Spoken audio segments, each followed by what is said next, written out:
I mean, it's always an incredible opportunity to play for the Doyle Smith Cup.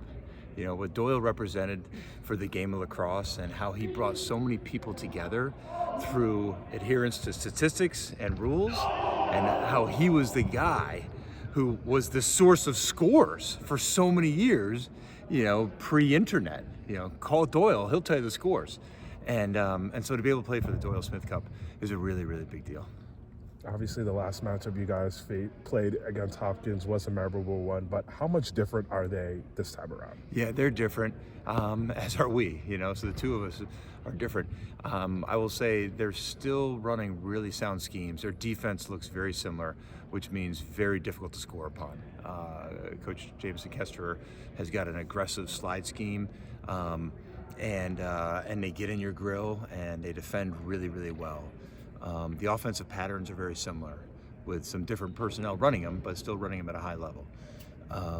Yeah, we're different, obviously, than the last time. You know, last time we played twice, and you know, 2 great games. Each team had their share of win-ins. It's a familiar foe, and I'll give them credit. I think they have done a better job than we have to this point with adapting to new personnel and still playing at a high level. Kind of going back to that, you know, Saturday, I believe, might have been the fewest goals that you've scored in a game in your time here. Kind of defensively, kind of how, not defensively, but offensively, kind of what was Ohio State doing that gave you guys so much trouble? Yeah, I mean, first off, they were big and physical. We can usually deal with that, but we struggled to deal with their size and their physicality. So give Ohio State's on-ball defenders a ton of credit. We really struggled to get away from them and separate that. And when we did, their slides were aggressive. And then when we dealt with all that, Caleb Fayak wouldn't let the ball go in. He made some great saves for him. He was very, very solid and consistent in the goal. Having said that, we had too many turnovers. We were not patient when we needed to be patient at times. And so we've really got to look ourselves in the mirror and say, fellas, we got to step this up. We've got to play at a higher level. And if I point out one other person, it would be Bobby Van Buren. I thought that defenseman, what he did against McCabe Millen, was phenomenal. You know, helping really neutralize one of the best players in the game. So, yeah, that was a tough day. We did not show up to play. We weren't able to execute against a really good defense. You mentioned McCabe. Obviously took that big hit late in the game. Do you have an update on his status? I don't. We're testing him and seeing how he's going to be. You know, that was a big hit, and you know, he's a very determined competitor, as you probably picked up on. But yeah, we have to do some more testing. We got to make sure we do get this right and be cautious, you know, before we put him on the field again. And then obviously in the 766, even when McCabe was on the field, it was a struggle against Ohio State. Yeah. You know, how can you kind of tinker with the offense, but also kind of get more from the guys that are on the field? And that's what we do. We need to get more from others. You know, obviously Ryan Colsey is killing it right now. The way he's shooting the ball, and he's definitely stepped up. And Truett Sunderland's, you know, a really smart, high IQ lacrosse player.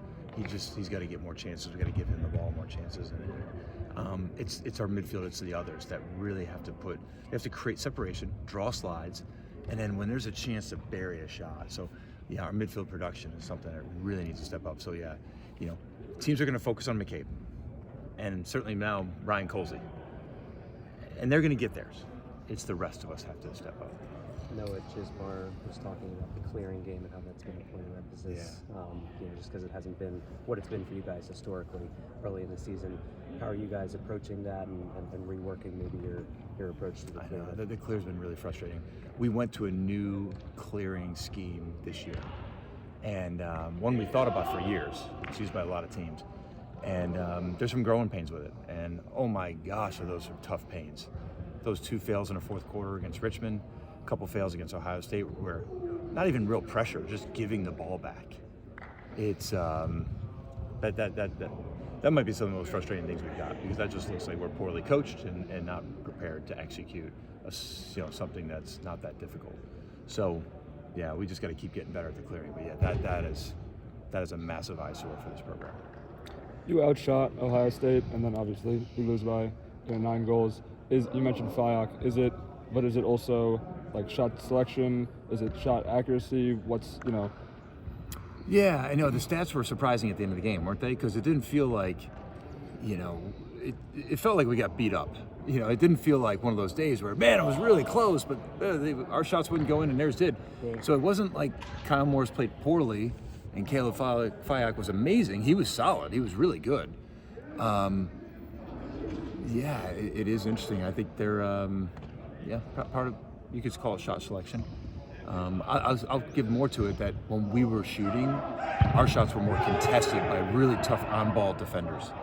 And whereas their shots, we weren't as sticky with our defense, and therefore they had better time to step in, plant their foot, and really rotate hard and bring out good heat. And then also offensively, you talked about preseason how, like, as a coach, it's your job to build your team around the players you have. Yeah. Kevin Cassis said a similar thing.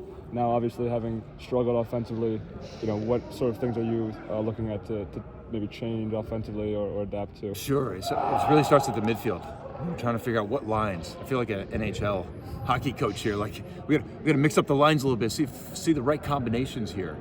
And so,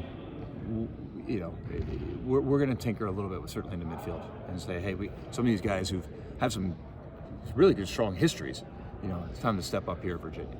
You mentioned preseason also that the face-off spot, you said it might not be a strength. Now it seems like the only thing you can rely on at the moment. It just, talk about that. I know, it's been wonderful. Andrew Greenspan in 4 games is, swinging at that 2/3 ratio, which is phenomenal. And Anthony Gorbel is getting his 55 to 60%. And Ben Ware's coming in, Noah Chismar swooping in and picking up tough ground balls in the last 2 games. So we're getting the ball. And it's not like we're losing it right away either. So that's been a wonderful surprise. And I shouldn't say surprise because Anthony Gorbel did a great job last year for us. But at the rate we're winning right now, it's higher than we thought. So we can win faceoffs. I know we can be good in the goal. The defense we can get better. But yeah, it's all about the offense. Can we start generating better shots where we're not getting pushed to the ground where we let off a bad attempt? Like, can it be really good attempts with our feet set? This is getting ahead a little bit, but you have the game in Houston coming up soon-ish. Can you just talk a little bit about how that came to be, and then what that means to bring college lacrosse to Texas and to the guys you have on your team from Texas? Sure. It started with the Corrigan Sports Enterprises. Said, hey, we'd love to do a neutral site game with you. I said, I'm happy to do a neutral site game if it's a destination where it's a place we can do some recruiting that we don't normally go to. When they threw out the opportunity of Texas, I said, that'd be great. We've had some really good players here from Texas.